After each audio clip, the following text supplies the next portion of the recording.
C'est parti, go! Bon ok, aujourd'hui je suis dans le 77 à Jossigny et je suis passé chez les vieux boulons pour emprunter cette CF Moto 800 NK.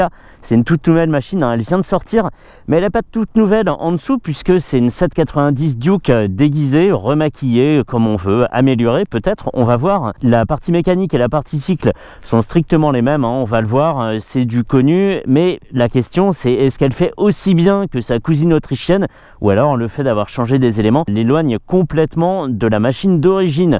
On va voir ça, je vais essayer de le déterminer, c'est même pas sûr que j'y arrive. À l'avant, on a une jante de 17 pouces avec un Maxxis Supermax ST qui fait 120 de large. Les deux disques sont des 320 mm avec un étrier radial Rear-One 4 pistons sur une belle fourche inversée. Je ne sais pas si c'est une WP comme sur la KTM et on a retiré l'autocollant, mais en tout cas ça y ressemble très fortement.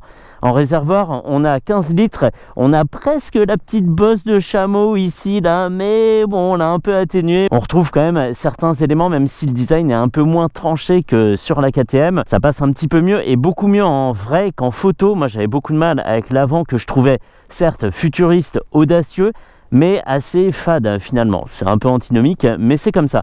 On a toujours ce bicylindre en ligne de 95 chevaux à 9000 tours minute et le couple lui est dispo à 7000 tours minute.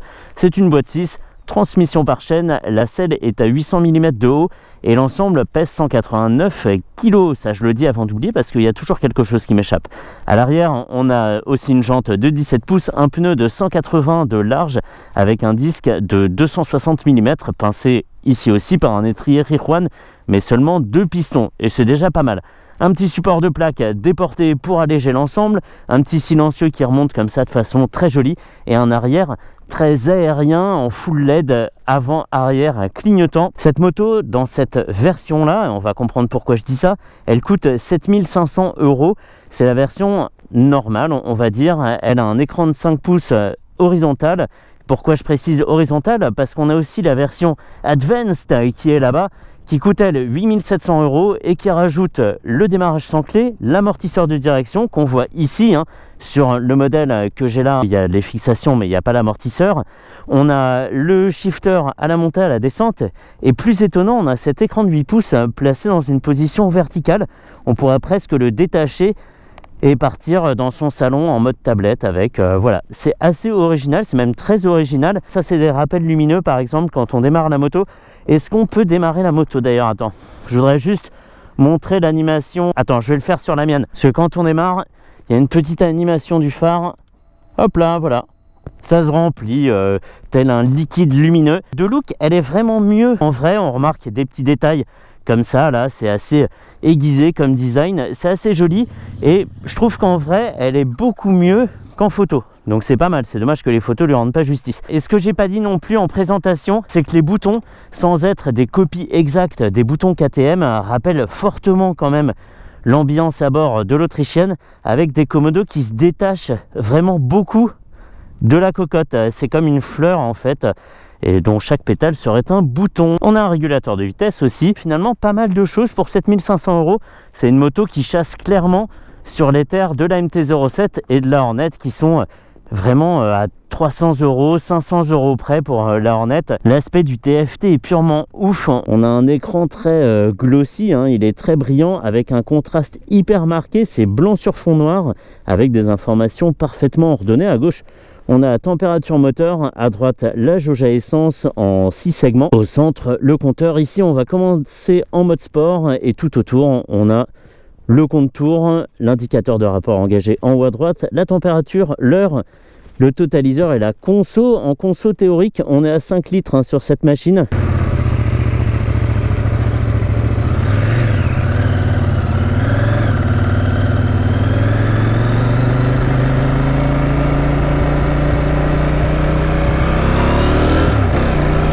Allez, c'est parti. Alors c'est une moto, comme elle est très légère et qui se prend très facilement en main, il n'y a rien de déstabilisant, ni la largeur du guidon, ni la hauteur de selle, ni la position des cale-pieds. On est tout à fait dans les normes, hein. Pas dans les normes, dans les normes, pour dire que tout est normal.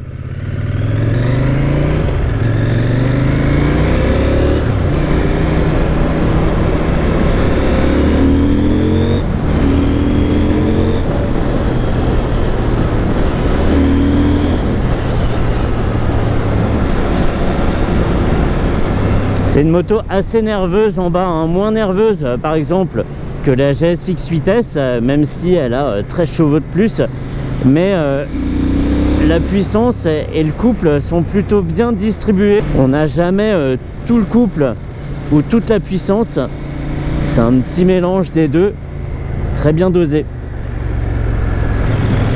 Le moulin.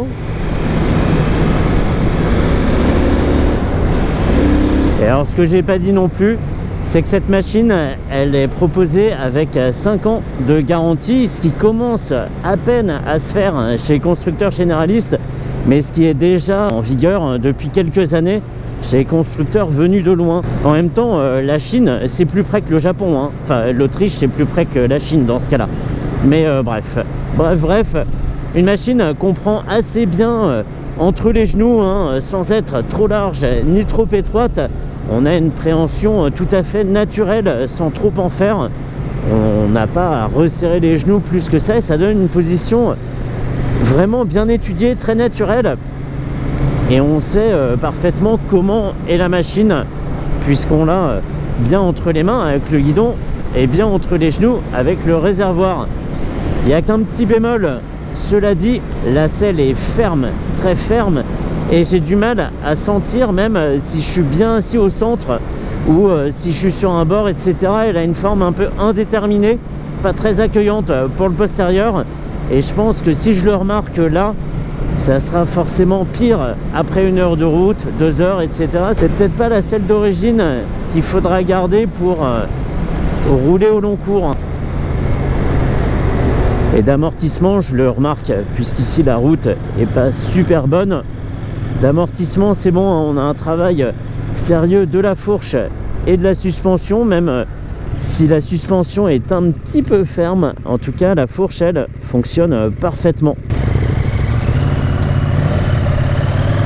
Et cet écran de 5 pouces, ils ont été suffisamment malins pour le mettre dans un habillage tout lisse. C'est une seule glace en fait, hein. Il n'y a pas de différence de texture dans le plastique, on n'a pas d'encadrement, vraiment tout est très bien fait, c'est tout sombre, tout noir. Et donc quand on regarde comme ça, on pourrait pas dire qu'il fait que 5 pouces entre guillemets. Il est vraiment très bien mis en valeur, je trouve même mieux que chez KTM, justement, puisque chez KTM on a l'écran et autour c'est gris foncé, donc on voit nettement les délimitations. Et si je me permets cette digression sur la présentation du compteur, c'est parce que ça fait bien le boulot en fait. C'est très très joli. Au bord, on a des témoins lumineux pour toutes les alertes, etc. Mais il est vraiment très bien mis en valeur, ce qui n'est pas facile, hein, même chez les grands constructeurs. Yamaha par exemple y arrive, mais seulement à moitié, seulement sur certains modèles. On roule tranquille, je suis à 70 en 4ème à 3500 tours. Et le moteur se fait pas remarquer, il est un petit peu sonore, même en régime stabilisé.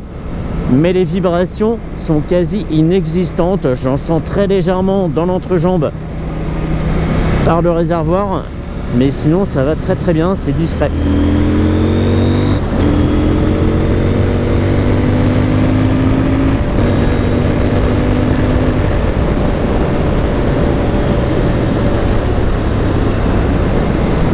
Ok, c'est déjà ce que j'avais senti en prenant la machine, c'est qu'on a un avant assez léger, et même sur des accélérations modérées, la moto a tendance à devenir un petit peu floue du train avant, et même un petit peu folle du train avant. Et il faut être très léger sur les commandes, parce qu'on a un très léger début de guidonnage. Alors c'est en danger, hein, évidemment, on sent bien le truc arriver, on sait qu'il ne faut pas trop faire le con, mais c'est comme ça.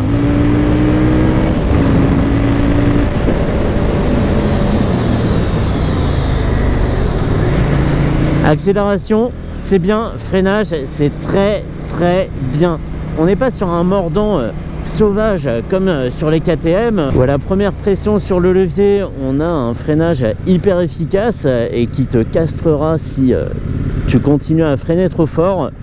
Mais là il y a de l'efficacité, il y a moins de mordant, mais l'efficacité est conservée, et c'est super plaisant de savoir que la moto s'arrêtera sans souci.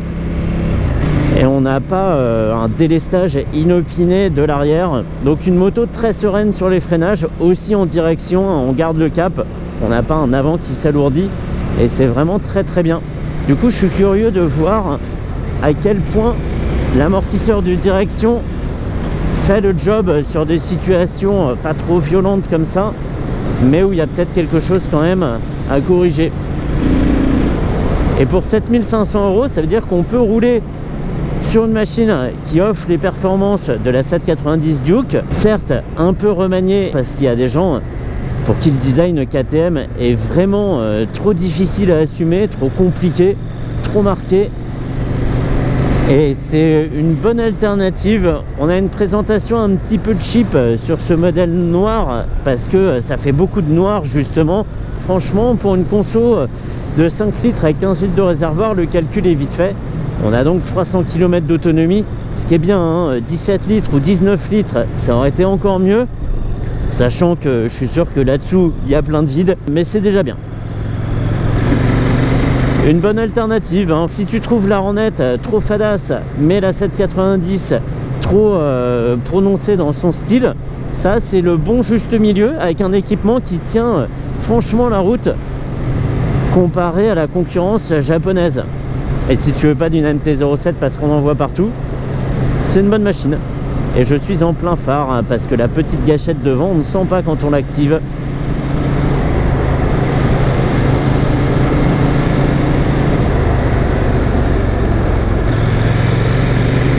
Ça reprend tranquille, hein. Ça broute pas, on sent que la moto est pas hyper à l'aise. Là en 5e, j'étais passé sous 3000 tours.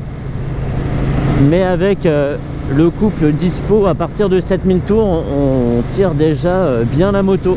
Même assez bas comme ça, on est aidé par le couple. Même si c'est pas un couple de camions, hein, on est dans les limites du bicylindre. Mais ça le fait bien, ça le fait bien. Il n'y a que cette selle qui est dure. J'appuie comme ça dessus. C'est difficile de s'en rendre compte quand on appuie dessus au doigt parce qu'il y a moins de surface, on pénètre plus facilement dans le matériau. C'est pour ça qu'il faut vraiment s'asseoir sur les machines, mais là je trouve que la sensation désagréable est présente trop vite. Elle est fine en même temps, hein. Ce que je vais faire, c'est qu'on va échanger de moto avec Binge. Et je vais pouvoir rapidement voir déjà la présentation du TFT en 8 pouces vertical. Et puis aussi l'amortisseur de direction, voir quelle différence ça fait. Vraiment agréable. Avec un bruit pas trop sec, assez profond. On devine que c'est un bicylindre hein, derrière. On se doute bien que c'est pas un 4 ou un 6. Hein. Mais on n'a pas ce bruit sec comme sur la MT-07 par exemple. MT-0 sec, on devrait l'appeler d'ailleurs. Oh la blague pourrie, punaise. Ah, ça sera coupé au montage, on s'en fiche. Ah d'accord. Alors, je sais pas si on le voit là, mais en gros, ici là on a un rappel du clignotant. J'ai le clignotant à gauche, on a bien la petite flèche sur l'écran. Et on a un petit défilement ici de la diode sur le pontet. C'est une fantaisie mais je trouve que c'est pas mal. Allez, c'est parti. Alors la présentation de ce TFT de 8 pouces, même s'ils avaient énormément de place, est assez simple, presque simpliste. Là on a la commande des médias, on a donc un guidage en bas, on peut avoir le GPS sur la partie basse. Et en haut on a des grosses indications comme ça se fait chez KTM, c'est presque la même police d'ailleurs. Donc on a la vitesse, l'heure tout en haut à droite, l'indicateur de rapport engagé, le régime qui se remplit comme une jauge à essence. Et ça serait bien si l'essence allait dans ce sens. Des fois en montant, cette présentation est pas très lisible, on ne sait pas exactement où on se situe. On a des graduations impaires, 1, 3, 5, 7, 9, etc. Donc c'est pas hyper précis. On a la jauge à essence en bas à droite, la température. Mais moi j'aimerais beaucoup changer la présentation du compteur. On est en mode sport ici aussi, parfait. Ça fait rien. Ah si, je sais. Est-ce que c'est tactile? Non, the current speed is too high. Ok, la vitesse actuelle est trop élevée. Le tactile est désactivé. Et bah non, est interdit, ah, d'accord, carrément. Ok, donc on peut pas manipuler l'écran tactile quand on roule. Ok, très bien.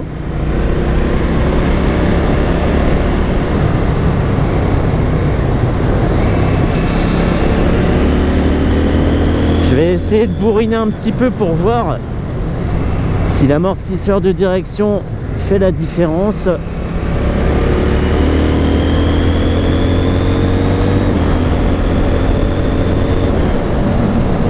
Et ben j'y croyais pas trop, mais oui, même sur les chaos de la route comme ça, on a une direction plus sereine. On a l'impression que la moto est mieux assise sur la route et qu'elle pèse quelque part plus lourd, et du coup qu'elle est moins sujette comme ça au mauvais état de la route, et c'est pas mal.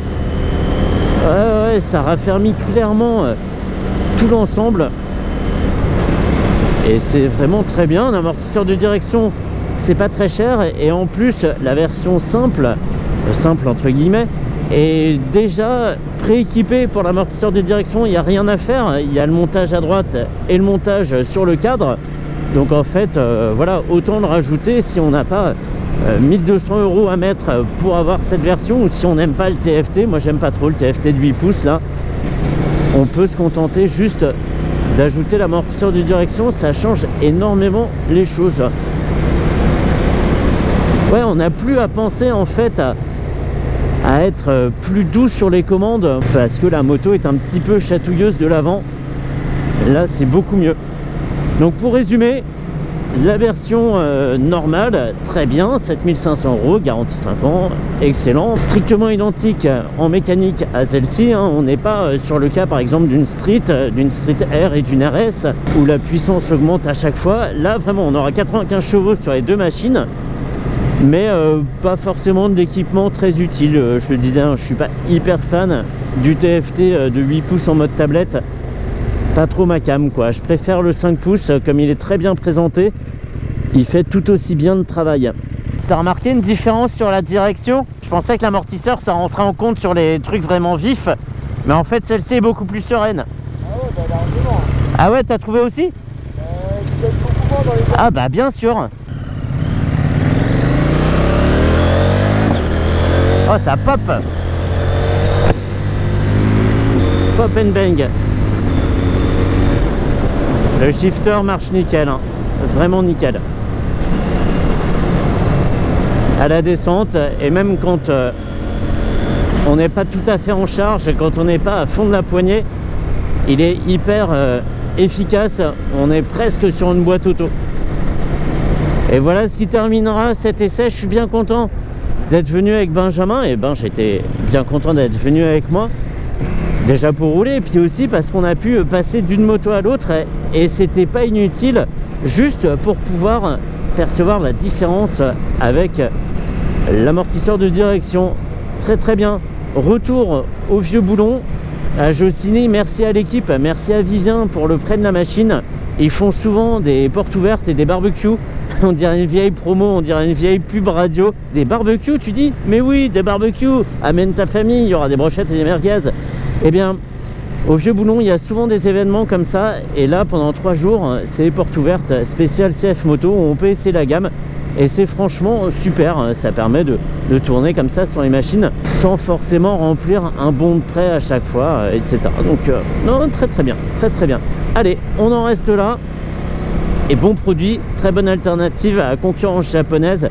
Et beaucoup plus jolie en vrai qu'en photo. C'est aussi ça qu'il faut retenir. Ah ça y est, on se rapproche du peloton, ils seront plus qu'à 40 km de l'arrivée. Je pense qu'il va y avoir une échappée, clairement.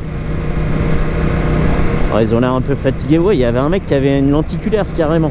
Bravo.